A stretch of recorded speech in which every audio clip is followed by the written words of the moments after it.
चला कि बेथ नाम की लड़की को 1 साल पहले कैंसर हुआ था, पर अब वो पूरी तरह से रिकवर कर चुकी है। ये लोग अपना पिकनिक बहुत ही अच्छे से एंजॉय किए जा रहे थे, लेकिन यहाँ पर बेथ अभी भी परेशान ही दिखाई दे रही थी। बेथ बार बार जय को कुछ बताने की कोशिश कर रही थी, लेकिन जय तो अपने एंजॉयमेंट में इतना मगन हो चुका था कि ना ही वो इस चीज को नोटिस कर पाता कि बेथ उदासी से भरी हुई है, और ना ही इस चीज को नोटिस कर पाता कि बेथ उसे कुछ बताने वाली है।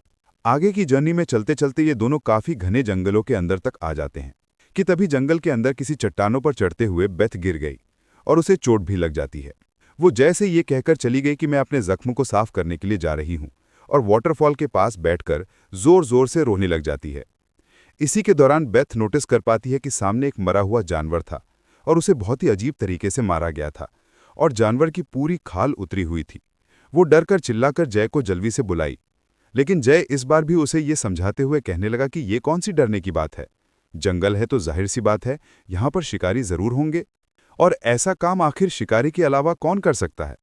खैर, इस बात को नज़रअंदाज करते हुए ये लोग पूरा दिन एंजॉय करते हैं और रात होते ही अपने लिए टेंट लगा लेते हैं।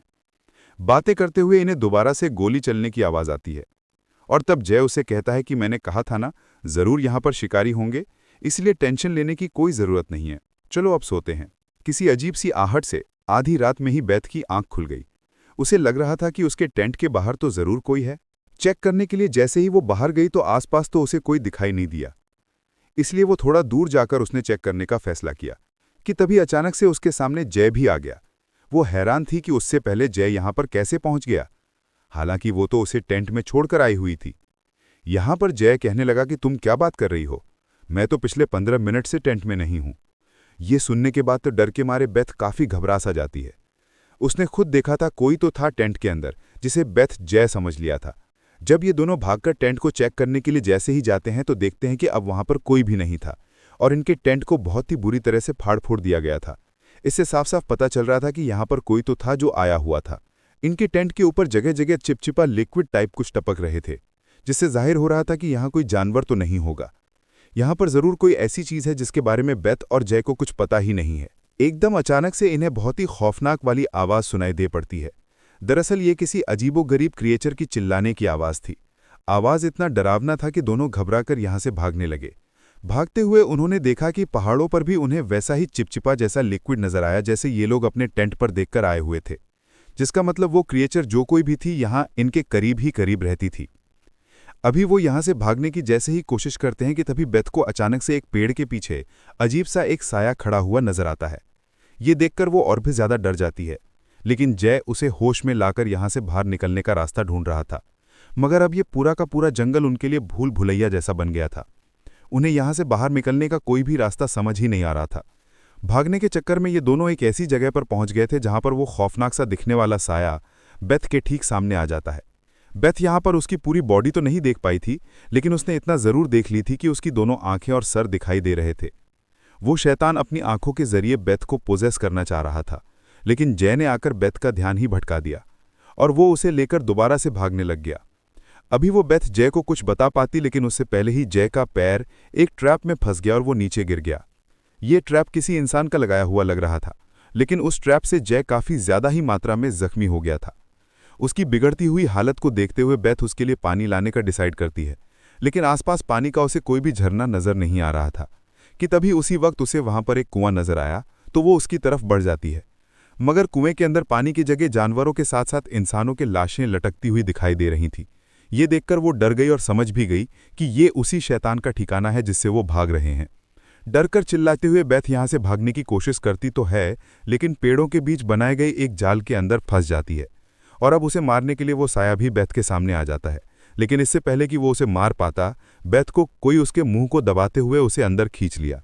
दरअसल वो शख्स उस साया से बेथ को बचा लिया था। कुछ देर के बाद वो बेथ को उसी रास्ते पर लेकर आता है जहां पर पहले जय भी था, और फिर जय को अपने कंधे पर डालते हुए उन दोनों को लेकर चला गया। वो अपना नाम क्विन बताता है। वो बताता है कि बेथ ने अभी अभी जिस क्रिएचर का सामना किया हुआ है उसका नाम विंडिगो है। वो बहुत से जानवरों और इंसानों का शिकार कर चुका है, और मैं उसका शिकार करने के लिए यहाँ पर आया हुआ हूँ। विंडिगो का नाम सुनकर जय काफी डर गया था, क्योंकि उसने विंडिगो के बहुत सी कहानियां सुन रखी थी, और वो बेथ को बताता है कि ये जंगल में खोए हुए इंसानों का अपना शिकार बनाता है। मैंने बहुत सी इसी के बारे में कहानियां सुनी हुई थी, पर मुझे लगता है कि ये सारी बातें झूठ होंगी। मगर अब लगता है कि हम उसका शिकार बन चुके हैं। जय की हालत अब बहुत ही ज्यादा मात्रा में बिगड़ी हुई दिखाई देने लग गई थी। बेथ क्विन से कहने लगी कि प्लीज आप हमें यहां से बाहर जाने का रास्ता बता दें, क्योंकि अगर जय का इलाज नहीं हुआ तो वो मर जाएगा। क्विन बताता है कि मैं भी तुम्हारी ही तरह इसी जंगल के अंदर फंसा हुआ हूं। दरअसल मैं अपनी वाइफ के साथ यहां पर आया हुआ था, मगर मेरी वाइफ पर भी अचानक से विंडिगो ने अटैक करके बेरहमी से उसे मार दिया। इसीलिए मैं अपनी वाइफ का बदला लेने के लिए विंडिगो को मारना चाहता हूँ। मुझे भी यहाँ से बाहर जाने का कोई रास्ता नहीं पता। ये सुनने के बाद बेथ रोने लग गई, और जब उससे मदद की गुहार लगाने लग गई तब क्वीन कहता है कि चलो ठीक है, एक बार ट्राई करके देखते हैं कि आखिर हमारे साथ होता क्या है। दोनों मिलकर बाहर जाते हैं, रास्ता ढूंढने की कोशिश करते हैं, और अगर रास्ता मिल गया तो जय को निकालकर यहाँ से बाहर लेकर जाएंगे। ये दोनों अब रास्ता ढूंढने के लिए बाहर चले जाते हैं, और एकदम अचानक से बेथ देखती है कि क्वीन उसके पीछे से गायब हो गया था। वो बौखलाते हुए घबरा गई, और तभी उसके आसपास वो काला साया धुएं की तरह मंडराने लग गया। बेथ यहाँ पर इतना ज्यादा डर गई थी कि तभी उसे गोली चलने की आवाज सुनाई दे पड़ी। देखने को मिला कि ये गोली क्वीन ने ही चलाई थी।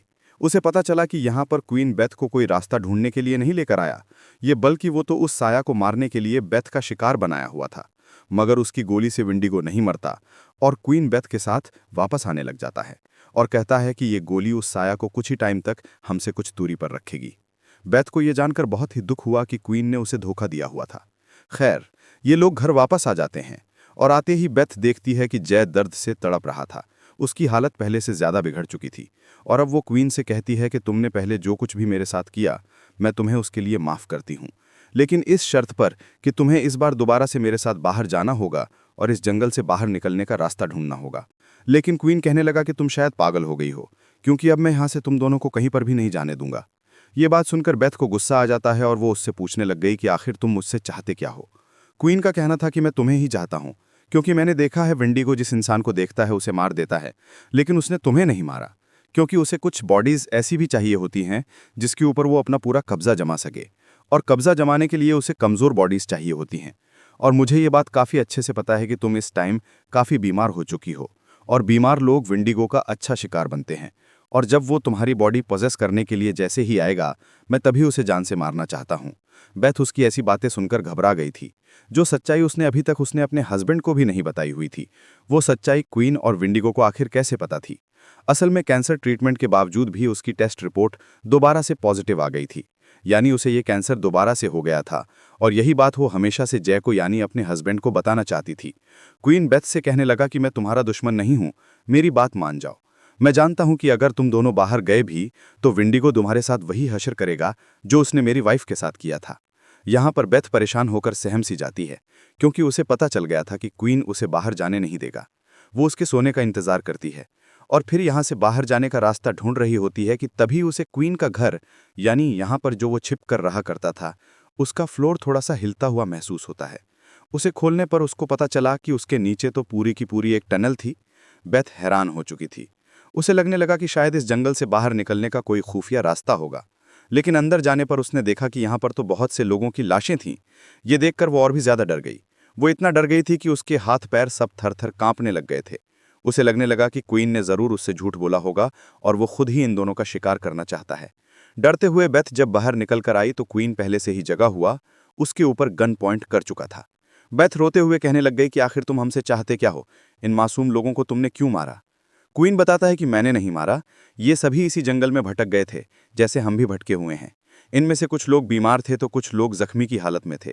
मैं जानता था कि विंडिगो जरूर इनकी बॉडी लेना चाहेगा, और मैं मौके की तलाश में था कि जब विंडिगो इनकी बॉडी में आए और मैं विंडिगो का शिकार करूं।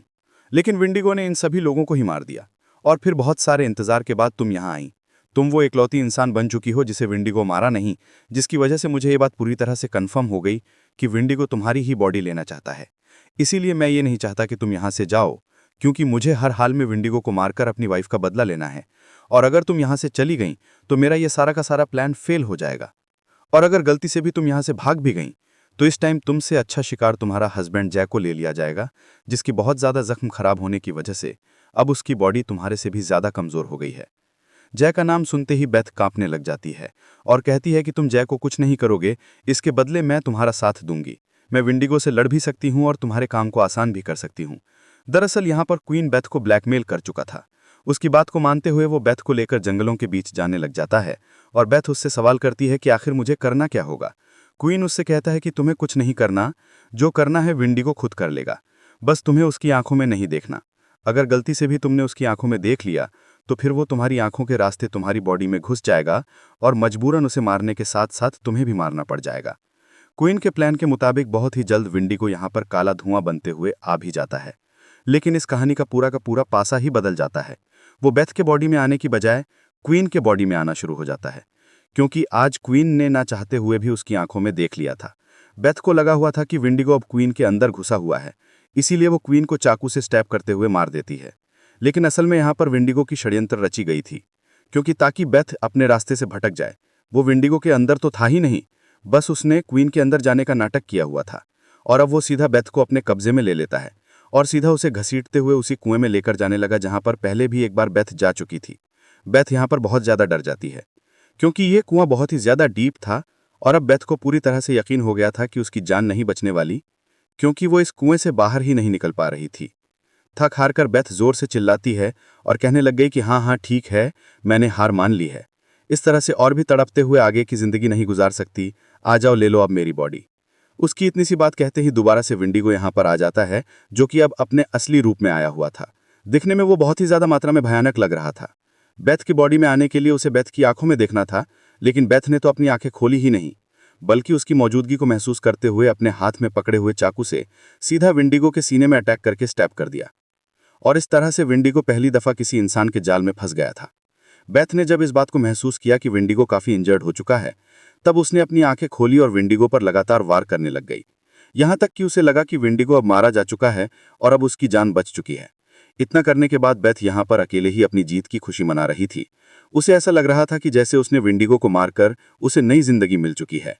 वो अब किसी तरह इस कुएं से बाहर भी निकल आती है और जल्दी से अपने हस्बैंड जय के पास पहुंच गई।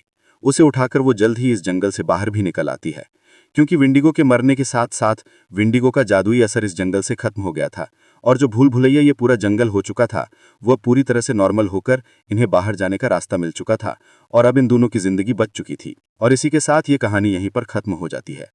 ऐसे ही और भी मूवी एक्सप्लेनेशन वीडियोस देखने के लिए कमेंट में नेक्स्ट लिखना न भूलें। Thanks for watching.